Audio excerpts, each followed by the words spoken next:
अनिरुद्ध के हाथों में पहुंचा नूतन की लिखी हुई चिट्ठी, जिसे पढ़ अनिरुद्ध हो गया हैरान। जी हाँ दोस्तों, हम बात कर रहे हैं स्टार प्लस के शो झनक की। तो दोस्तों, आगे बढ़ने से पहले अगर आप इस चैनल पर नए हैं तो इसे सब्सक्राइब कर दीजिए, साथ ही बेल आइकन दबाना ना भूलें। वीडियो अच्छा लगे तो इसे लाइक ज़रूर कीजिएगा। चलिए आगे बढ़ते हैं दोस्तों। जैसे कि हम देख रहे हैं, झनक नूतन की लिखी हुई चिट्ठी अनिरुद्ध के हाथ में जब पड़ती है और ऋषि बोलता है इसको पढ़ने के लिए, तो अनिरुद्ध यह सोचकर काफ़ी ज़्यादा हैरान है कि उसके घर में किस तरह से मैं उसको नौकरानी बनाकर लाया था। चिट्ठी पढ़ते हुए अनिरुद्ध को सारी पुरानी बातें एक छोटी छोटी लम्हे सारी आंखों के सामने से गुजरने लगती हैं। वह सारी बातें उसको याद आने लगती हैं जो उसके साथ हुई थी और वो नूतन को कैसे छोड़ा। ये सारी बातें, यही ज़्यादा हैरान होकर जो उसके घर में कैसे नौकरानी बनाकर लाया था झनक को, और आज देखो मेरे ज़िंदगी में भी नहीं है। बट नूतन सारी बातें जो है एक चिट्ठी में ही कैद करके लिख दी थी। वह यहाँ तक लिख दी थी कि हमको नहीं पता था कि यह चिट्ठी आपके साथ पहुँचेगी भी या नहीं, बट उम्मीद थी कि आखिरी समय तक आप तक यह चिट्ठी पहुँचा दी जाएगी। और हमें जिस तरह से एक्सपेक्ट करके फैमिली में नहीं किया गया था, मैं वह नहीं चाहती हूँ कि मेरी बेटी के साथ वो हो।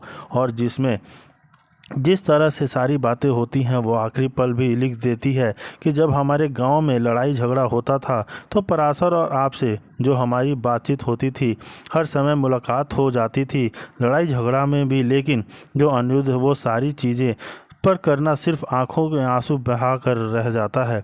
बट पछतावा होकर करके भी कोई फ़ायदा नहीं, क्योंकि नूतन सबसे लिख देती है कि फूल जो है वो हमारी और आपकी ही सी बेटी है। लेकिन यहाँ पर वह समझता था कि अनिरुद्ध की यह जो है हमारा नहीं बल्कि पराशर और झनक की बेटी है। वह कल याद करता है कि किसने बोली थी कि यह हम जो है माँ बनने वाले हैं, लेकिन मैं उसको एक्सपेक्ट नहीं करा था कि हमारे बीच ऐसा कुछ हुआ ही नहीं। बट फिर भी आज जो है बता दूं आपके से कि यह झनक मैंने नाम दिया क्योंकि हमने अपना नाम नूतन रख लिया है और यह सिर्फ हमारी और आपकी बेटी है। आपके सामने यह जो है चिट्ठी के द्वारा मैं बता रही हूँ। और हाँ, आपने उसे एक्सेप्ट किया या नहीं किया, इसे देखने के लिए शायद ज़िंदा नहीं रहूँगी, इसलिए आप उसे प्यार देना और अपने फ़ायदा होने पर फादर होने का फ़र्ज़ निभाना। और इतनी सारी चीज़ें लिखी हुई रहती हैं कि अनिरुद्ध को बस यकीन नहीं हो रहा होता कि इतना सब कुछ हो गया है, कैसे हो गया। बट उसे पढ़ने के बाद उसको जो ऐसा लगता है कि मानो अब आखिरी ज़िंदगी में क्यों भूल जा चुका हूँ, क्योंकि वो उससे प्यार करता था और प्यार इतना जल्दी टूट जाएगा उसे नहीं पता था। ऐसे में वह सारी बातें तो लिखी रहती हैं, साथ में यह भी लिख रही होती है कि बार बार पूछती थी आपके बारे में, लेकिन मैंने उसको कभी नहीं बताया। सिर्फ इतना बताया कि वह भवानीपुर में रहते हैं, लेकिन उसे जो आपके नाम नहीं बताए मैंने। और बस हम यही उम्मीद रखते हैं कि आप अपने आने वाले समय में उसे जो अपना नाम ज़रूर देंगे। और वो भी अनिरुद्ध याद करता है जब पूछती थी कि मेरा जो फादर यहीं भवानीपुर में रहती है, बट सारी जो चीज़ें हैं सच्चाई वो सिर्फ चिट्ठी में लिखी रहती है। कि यह चिट्ठी मैं उम्मीद करती हूँ कि आपको ज़रूर मिले होगी और आपको यकीन करना होगा कि यह जो अनिरुद्ध है, जो झनक है, वो आपकी ही बेटी है और आपके ऊपर डिपेंड करता है। बट हम देखने के लिए शायद अब जीवित नहीं बचेंगे, आपकी और सिर्फ आपकी झनक। इस तरह की आखिरी पल जो लिख कर वो वहीं पर समाप्त कर जाती है। ऐसे में काफ़ी ज़्यादा अनिरुद्ध टेंशन में हो जाता है और वह ऋषि से पूछने लगता है कि ऋषि, क्या तुमने इसके बारे में किसी से बात की, किसी को बताया? तो बोलता है नहीं, मैंने अभी तक किसी को नहीं बताया है, लेकिन अब जो जिस तरह से हम उसके पूरा ज़िंदगी का खर्चा उठाने के लिए तैयार हैं। लेकिन ऋषि बोलता है कि सिर्फ खर्चा उठाने से नहीं होगा, उसको अपना नाम देना पड़ेगा। लेकिन अनिरुद्ध यहाँ पर सोचने पर मजबूर हो जाता है और कहता है कि ऐसे मैं कैसे कर सकता हूँ। तभी वो बोलता है कि देखो, मैं उसको पूरा पढ़ाऊँगा लिखाऊँगा, सब कुछ करूँगा, लेकिन फिर जो मैं आप समझ लीजिए कि क्या होगा। पर तनुजा बोलती है नहीं, ऐसा मत करो ऋषि और हमारी मजबूरी को समझो। हमने बहुत मुश्किल से अपना परिवार बनाया है और अगर वो यह परिवार के बीच आ जाएगी तो मेरा परिवार फिर से टूट जाएगा, बिखर जाएगा, हमारे बीच कुछ नहीं रहेगा। फिर ऋषि बोलता है कि फिर आप इसको एक्सेप्ट कर लीजिए और उसको अपना बेटी का दर्जा दीजिए। लेकिन अनिरुद्ध के सामने यह एक्सेप्ट करना बहुत मुश्किल होता है क्योंकि उसे छोड़ेगी नहीं और जिस तरह से रिलेशनशिप हुआ है उस पल भर में पूरा तरह से टूट जाएगा, बिखर जाएगा। तुम ऋषि समझो। लेकिन ऋषि बोलता है कि मैं कैसे समझूं? वह मरते मरते झूठ नहीं बोल सकती है, इसलिए वह जो बोली सच और उसको एक्सेप्ट करना पड़ेगा क्योंकि यह आपकी बेटी है। मैं नहीं जानता कि आप कैसे करेंगे। अनिरुद्ध के साथ इतना बड़ा सवाल हो गया है, अनिरुद्ध खुद को एक्सेप्ट नहीं कर पा रहा है। आखिरकार करेगा क्या? जी हाँ दोस्तों, देखना बहुत ही ज़्यादा दिलचस्प होगा। वहीं दूसरी तरफ रखते हैं तो वह परिवार चलने नहीं देगी। अदिति कहती है कि वह इस सब झमेले का हिस्सा नहीं बनना चाहती। इस बीच अदिति टूट टूट कर कहती है कि उसे फिर से आत्महत्या के विचार आ रहे हैं। तनुश्री उसे सांत्वना देती है, लेकिन अदिति सिमुल बोनी की घटना के बारे में पूछती है जिसने ऋषि को झनक से विवाह करने के लिए मजबूर किया था। तब डॉक्टर आते हैं और बताते हैं कि दादा भाई होश में आने लगे हैं और उनकी हालत स्थिर हो रही है। लेकिन यह सब संभव हुआ है झनक के खून की वजह से और डॉक्टर परिवार के आभार घोषित करते हैं बड़ी दृढ़ता से। लेकिन मुख्य आभार झनक को जाने देना निश्चित करते हैं। उसी समय झनक पुतुल के साथ आती है और डॉक्टर उसकी जमकर तारीफ करता है, जिस पर अदिति खट्टे अंदाज में कहती है कि ठीक वही हुआ जो झनक चाहती थी, पहचान मिल गई। जी हाँ दोस्तों, ऋषि झनक को अपमानित करते हुए नौकरी की तरह निकालने की बात करते हैं।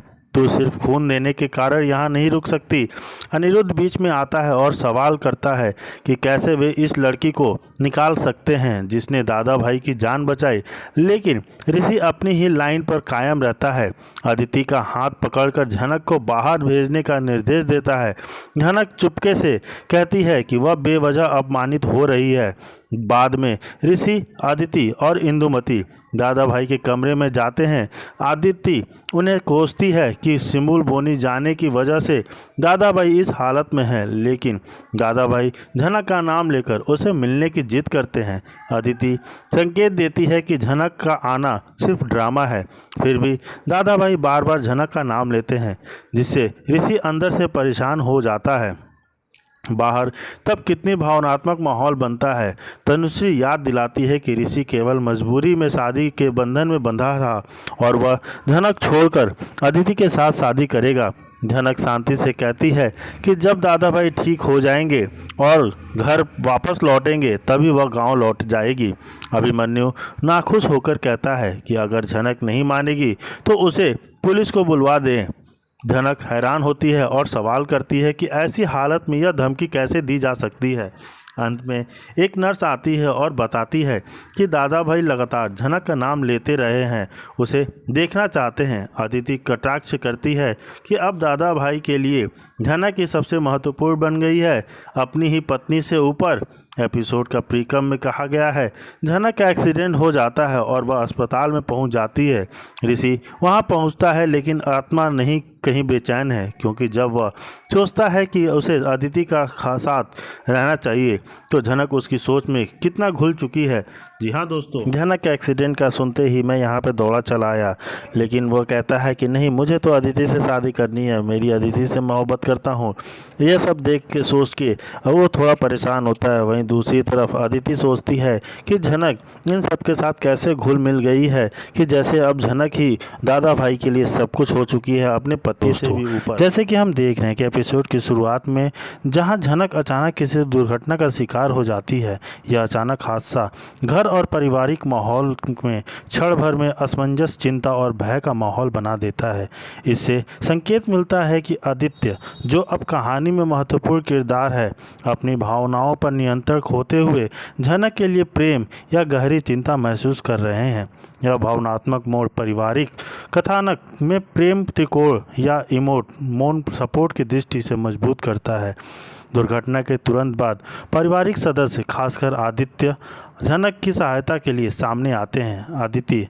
आदित्य की प्रतिक्रिया चिंता और भावुक पारिवारिक संबंधों में एक बड़ा बदलाव ला सकती है। परिवार का माहौल एकाएक बदल जाता है, जहां चिंता, प्यार और आशा एक साथ मौजूद होते हैं। आदित्य का प्रेम पारदर्शी होता है, लेकिन झनक की दुर्घटना से उठता है एक और सवाल, क्या यह प्रेम बचाव का है या उससे कहीं गहरा। आदित्य द्वारा देखभाल और झनक की अस्वस्थता से यह रिश्ता एक नए स्तर पर पहुंच जाता है, जहां पारिवारिक भावनाएं, प्यार और जिम्मेदारी मिलकर एक नया प्रसंग रचते हैं।